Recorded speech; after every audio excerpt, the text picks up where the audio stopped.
1분 남았.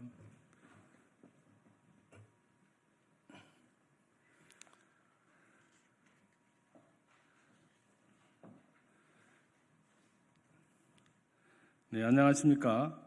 더불어민주당 경기 부천시 갑 국회의원 국민비타민 서영석입니다. 오늘 이 자리에는 많은 분들께서 가족 돌봄 아동 청소년 청년 지원 법안이 하루빨리 국회의 문턱을 넘길 바라는 간절한 마음으로 함께 하셨습니다. 먼저 가족 돌봄 당사자인 김은서 아동 함께 해주셨습니다. 그리고 옥부희 아동 함께 해주셨습니다. 법안 제정을 위해 다양한 활동으로 역할을 하고 계시는 초록우산의 황영기 회장님과 재단 관계자분들도 함께 해주셨습니다. 저는 2023년 3월 23일 제21대 국회 첫 가족돌봄 아동 청소년 청년 지원에 관한 법률안을 발의했습니다. 같은 해 4월 5일에는 오늘처럼 이 자리에서 법률 제정을 촉구하는 간절한 마음을 모아서 기자회견을 가졌습니다. 그 후로 500일이 더 지났지만 여전히 제도는 개선되지 않았고 그렇게 흐른 시간만큼 가족 돌봄 당사자들의 고통과 슬픔만이 더 깊어질 뿐입니다. 오직 가족이라는 이유로 짊어질 수밖에 없는 돌봄의 무게에 짓눌리는 고통, 돌봄에만 매달리느라 투명인간이 된 것 같은 외로움, 넓은 세상에 나 홀로 외딴 섬에 있는 것 같은 고립감을 우리는 감히 상상도 할 수 없습니다. 하물며 성인도 힘든 가족 돌봄에 아동이나 청소년, 청년이 내던져졌을 때 누구보다 마음껏 뛰놀고 꿈을 펼쳐갈 시기에 이들이 겪게 될 삶의 비애는 어떤 말로도 형언할 수 없을 것입니다. 비극은 계속되고 있습니다. 뇌졸중으로 쓰러진 아버지를 혼자 돌보다가 아무것도 하지 못하는 현실에 절망해 아버지를 숨지게 했던 일명 간병살인 사건이 우리 사회에 깊은 울림을 주었지만 여전히 대한민국의 법과 제도는 가족 돌봄 당사자들에게 큰 도움을 주지 못하고 있습니다. 정부는 일상 돌봄 서비스 등 시범 사업을 통해 이들을 지원하겠다고 합니다. 그러나 많은 이들이 돌봄과 생계에 내몰려 자신이 서비스 대상인지조차 모를 뿐만 아니라 시범 사업을 하지 않는 지역도 상당수입니다. 여기에 13세 미만 아동은 정부의 시범 사업 대상에도 포함되지 않는 실정입니다. 누구보다 사랑받고 국가로부터 보호받아야 할 나이에 가족을 돌보며 미래를 포기할 수밖에 없는 이들의 유일한 희망은 국회와 정부의 적극적인 관심과 실질적인 지원입니다. 효자, 효녀라고만 평가할 게 아니라 이들을 국가가 책임져야 한다는 사회적 인식을 만들고 이들이 꿈꾸는 내일의 희망이 가능성이 있는 희망이 되도록 사회 경제적 지원을 강화해야 합니다. 가족의 삶을 위해 우리 아이들이 자신의 삶을 세상에서 지우는 일이 없도록 정부가 하루빨리 가족 돌봄 아동 청소년 청년 지원법 제정에 적극적으로 동참할 것을 촉구합니다. 대한민국의 사각지대에서 고군분투하는 이들을 위해 여야가 마음을 모아 입법에 함께해 주시기를 당부드립니다. 우리 언론과 국민 여러분의 관심과 성원도 아울러 부탁드립니다. 감사합니다. 다음은 오늘 이 자리에 함께해 주신 분들의 발언을 듣도록 하겠습니다. 우선 가족 돌봄 당사자인 김은서 아동의 말씀을 듣도록 하겠습니다.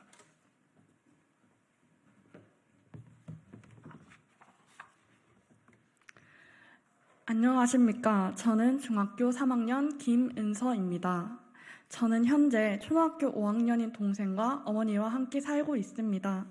오늘은 저처럼 가족들을 돌보며 현실의 어려움을 매일 마주하고 있는 아동, 청소년들을 대표하여 이야기를 전하고자 이 자리에 섰습니다. 저희 부모님은 제가 초등학교 2학년이 될 무렵 이혼을 하셨습니다. 그 당시 제 동생의 나이는 5살이었지만 발달 장애를 겪고 있는 아이였기 때문에 배변 훈련이 안 되어 기저귀를 차야 했고 말도 하지 못했습니다. 저는 혼자 일하는 어머니를 대신하여 저 스스로 집안일이 습득하고 동생이 기저귀를 갈며 부모님의 빈자리를 채워야 했습니다. 동생이 좀 더 크고 나서는 발달 장애인 동생을 가르치는 것도 제 몫이었습니다. 동생에게 한글을 가르치고 1부터 10까지의 숫자를 가르치는 등 제 학업에 집중할 시간이 없었습니다. 바쁜 어머니를 대신하여 동생 알림장을 보며 준비물을 챙겨주거나 식사를 챙기며 제가 항상 동생을 돌봤습니다. 현재 5학년이 된 제 동생은 발달 장애가 많이 호전되어 말은 조금 어눌하지만 할 수 있게 됐고 스스로 학교에서 필요한 준비물도 잘 챙기게 되었습니다. 그러나 여전히 어머니가 일 때문에 집을 비우시는 경우 저는 학교를 다니면서 청소, 빨래, 밥, 설거지 등 가사 일을 하면서 동시에 동생을 돌보고 있습니다. 오랜 시간 돌봄을 하며 느낀 가장 힘든 점은 방법도 모른 채로 갑자기 동생을 돌봐야 했다는 것과 장애를 가진 동생의 평생 책임져야 할 수도 있다는 스트레스, 과연 이 돌봄은 언제쯤 끝이 날까라는 걱정과 심리적 부담감이었습니다. 여유로운 형편은 아니지만 저희 가족은 제가 아르바이트를 해서 생활비를 마련해야 하는 상황은 아닙니다.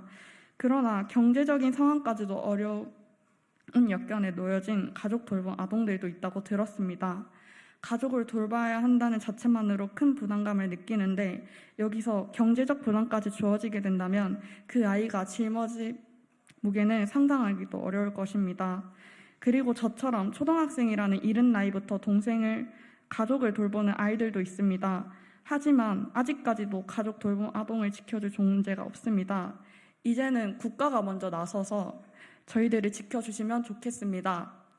저희가 요청하지 않아도 먼저 찾아와주고 들어주고 챙겨주시면 좋겠습니다. 감사합니다. 네, 가족을 돌보느라 벼랑 끝에서 내몰린 아동, 청소년, 청년을 위한 법 제정을 호소하기 위해서 멀리 김해에서 여기까지 와준 아동입니다. 뜨거운 관심 가져주시면 감사하겠습니다. 다음은 가족 돌봄 당사자인 옥부희 아동의 말씀 듣도록 하겠습니다. 네, 안녕하세요. 저는 고등학교 3학년 옥부희입니다. 저는 편찮으신 할머니와 함께 생활하고 있는 가족 돌봄 아동입니다. 제가 4살 때 저희 부모님은 이혼을 했습니다. 그 이후로는 연락이 되지 않았고 그렇게 저는 할머니, 할아버지와 함께 살게 되었습니다. 당시 할아버지께서는 아침에 저를 돌보고 경비 일을 하러 가셨고 할머니께서는 아침에 일을 하시고 밤에는 저를 돌보셨습니다. 그러다 제가 중학교 1학년 때 할아버지가 갑자기 폐암으로 돌아가셨습니다. 그때부터 자연스럽게 당뇨, 고혈압, 노인성 질환을 가지고 있던 할머니를 도우며 저의 가족 돌봄은 시작되었습니다.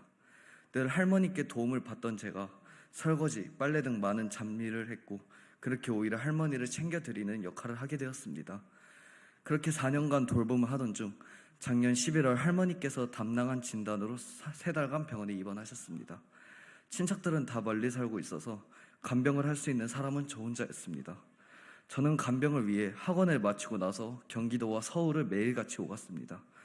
집에 오면 밤 10시였고 간단하게 끼니를 때우곤 했습니다. 3달 동안 할머니 없이 혼자 빈집을 지키며 생활하는 것이 힘들고 슬펐습니다. 사람들은 저에게 할머니가 없으면 어떨 것 같냐고 많이 물어봅니다. 저는 할머니께서 핸드폰을 놓고 잠깐만 밖에 나가셔도 엄청난 불안을 느낍니다. 할머니께서 저를 양육해 주셨듯 저도 할머니를 돌보는 것이 당연하다고 생각합니다.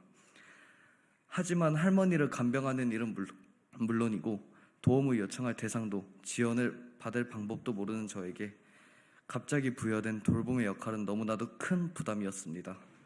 하루하루 막막한 날들이 이어졌습니다. 우리나라에는 저처럼 어느 날 갑자기 그리고 자연스럽게 돌봄을 시작하게 된 아동들이 많다고 들었습니다. 저희들에게도 돌봄과 보호가 필요합니다. 그리고 가족과 함께 건강하고 생활할 수 있는 환경과 지원이 필요합니다. 저는 작년에 초록우산의 도움을 받으면서 제가 가족 돌봄 아동이라는 것과 관련 법안이 발의되었다는 사실을 처음 알게 되었습니다. 조금만 더 일찍 이런 법안이 발의되고 지원책들이 알았다면 나도 평범한 다른 아이들처럼 내가 이루고 싶은 꿈을 향해 달려가고 있지 않았을까라는 씁쓸한 마음이 들었습니다. 아쉽게도 지난 국회에서는 법이 통과되지 않았지만 이번 국회에서만큼은 법안이 꼭 통과될 것이라 믿어 의심치 않습니다.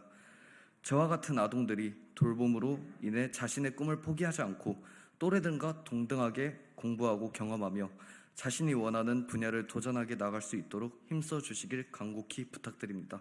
감사합니다.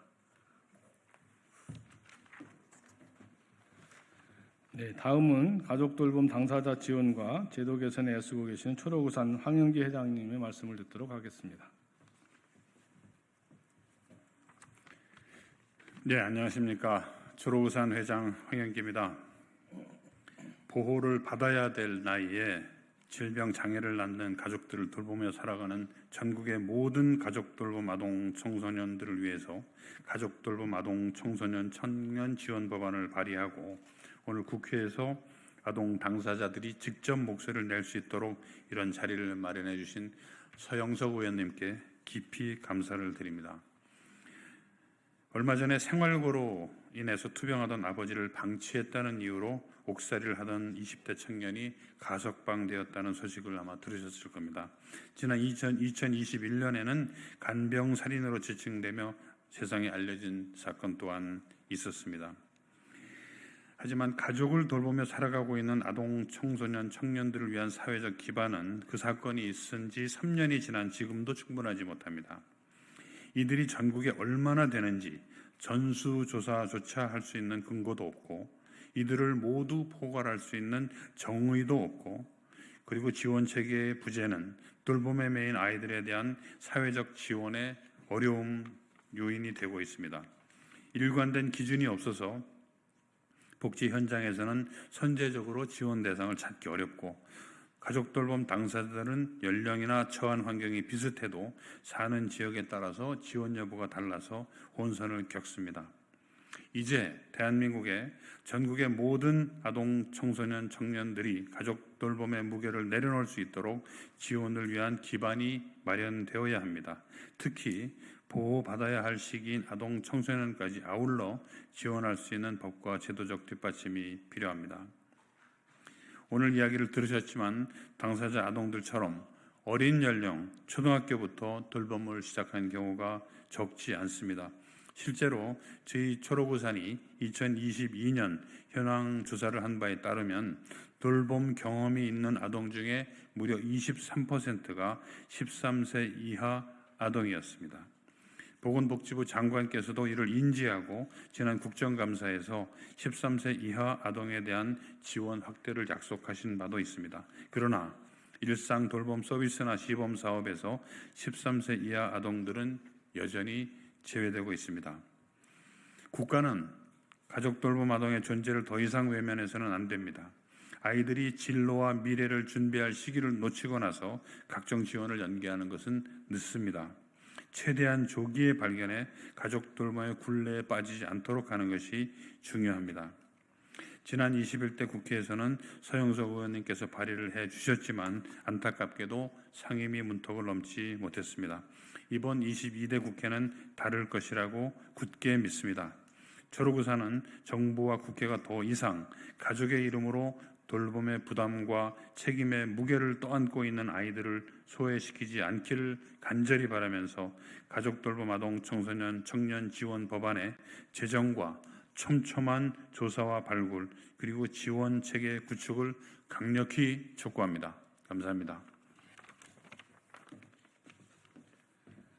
네, 감사합니다. 하여튼 좋은 말로 소년, 소녀, 가장 또는 효자, 효녀라고 불렀습니다. 그렇지만 이들에게는 가족 돌봄으로 사는 하루하루가 형별일 수밖에 없습니다. 그래서 가족을 돌보느라 벼랑 끝에 내몰린 아동, 청소년, 청년을 위한 가족 돌봄 아동, 청소년, 청년 지원 법안이 조속히 제정될 수 있도록 언론인과 국민들께서 가족을 돌보느라 투명인간으로 살고 있는 이들이 세상 밖으로 나와 진짜 자신의 삶과 꿈을 가질 수 있도록 관심 어린 눈으로 지켜봐 주시길 바라고 함께 목소리를 내주시길 바랍니다. 네, 감사합니다. 마지막으로 사진 촬영하고 마치도록 하겠습니다.